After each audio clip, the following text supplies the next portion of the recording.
Je suis le bon berger qui donne sa vie pour ses brebis.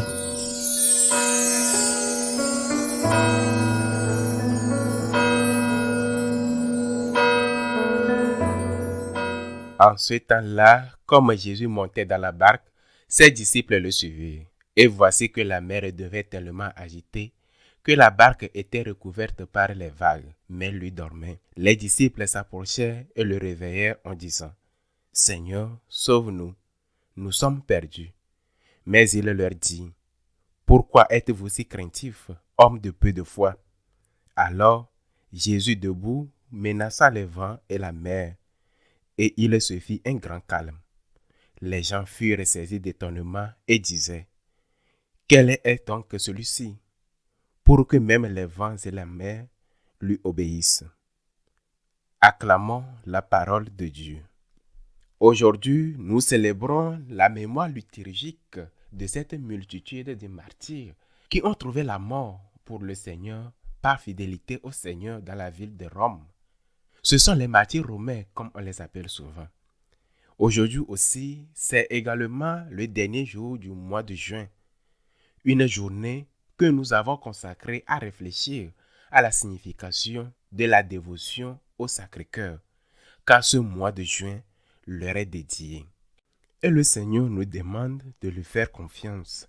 Il veut qu'on lui dise « Je te suivrai où que tu ailles », car lui-même il a dit « Le renard a des terriers, les oiseaux ont des nids, mais le Fils de l'homme n'a pas trouvé où reposer sa tête. » Les martyrs ont fait confiance à Dieu.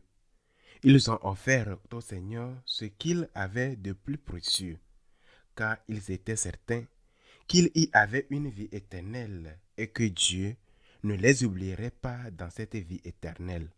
Parmi eux, j'imagine qu'il y avait des personnes très bonnes et d'autres moins bonnes, mais tous ont donné leur vie pour le Seigneur et leur sang versé, qui était logiquement la conséquence de leur amour pour le Christ, a également été pour eux le pardon de leurs péchés. Le Seigneur ne les a pas abandonnés, car eux-mêmes ne l'avaient pas abandonné. Que nous enseigne le Sacré-Cœur et le cœur immaculé de Marie.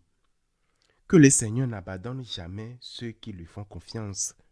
Mais la confiance ne s'improvise pas. Il faut connaître la personne à qui l'on va faire confiance. Quand on la connaît, on peut lui faire confiance. Et si l'on décide de lui faire confiance, il faut être cohérent. On ne peut pas douter à tout bout de champ. Autrement dit, lorsque nous avons décidé de suivre Jésus, cela signifie que nous avons décidé de lui faire confiance. Et cette confiance ne peut pas dépendre des circonstances. Quand tout va bien, j'ai confiance. Quand j'ai des problèmes, je n'ai pas de confiance. Il y a dans la vie de chaque être humain des situations ou des moments parfois, des périodes, voire de longues périodes, où les ténèbres sont la seule chose qui existe. Parfois, c'est à cause de nos péchés, mais d'autres fois, non. Nous sommes innocents, victimes d'une maladie ou du mal que d'autres ont commis. Quoi qu'il en soit, en ce moment-là ou pendant cette période, si nous faisons confiance à Dieu, c'est-à-dire si nous avons décidé de professer notre foi en Jésus-Christ et par conséquent de lui faire confiance, de lui confier notre avenir et de nous abandonner à lui, nous devons continuer à lui faire confiance même pendant ces périodes sombres, ces périodes d'obscurité.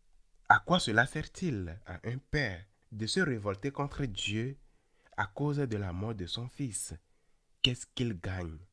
À quoi cela sert-il? Son fils va-t-il ressusciter? À quoi cela sert-il à une personne atteinte d'un cancer de se révolter contre Dieu parce que cette personne est atteinte d'un cancer? Son cancer va-t-il guérir? À quoi cela sert-il à une personne qui, par exemple, est victime de ces terribles tremblements de terre au Venezuela? Si à cause de cela et de ce qu'elle endure, elle s'éloigne de Dieu, les bâtiments vont-ils être reconstruits? La confiance en Dieu est indispensable précisément dans les moments où nous doutons le plus de cette confiance. Car c'est exactement dans ces moments-là que nous avons le plus besoin de Dieu. Et c'est le diable qui vous tente en vous disant « Éloigne-toi de lui » pour vous laisser seul et faire de vous une proie plus facile à conquérir pour lui. Je me souviens, il y a des années, d'une conversation que j'ai eue avec une personne qui vivait sous une dictature américaine. C'était à Cuba. J'y étais allé avec le pape Jean-Paul II pour l'accompagner dans son voyage. Ce n'était pas la première fois que j'y allais, mais cette occasion-là était très particulière. En discutant avec cette personne, je ne peux pas donner les détails au cas où elle serait encore en vie et persécutée par le régime. Je lui ai dit, mais au milieu de tant de souffrances, vous qui avez la foi, n'avez-vous pas été tenté de vous éloigner de Dieu et de vous plier au régime? Et cette personne, cet homme, m'a répondu, la foi en Dieu est la seule lustre que je puisse m'offrir. Je n'ai rien. On m'a tout pris. Mais la foi en Dieu est le seul lustre que je puisse m'offrir.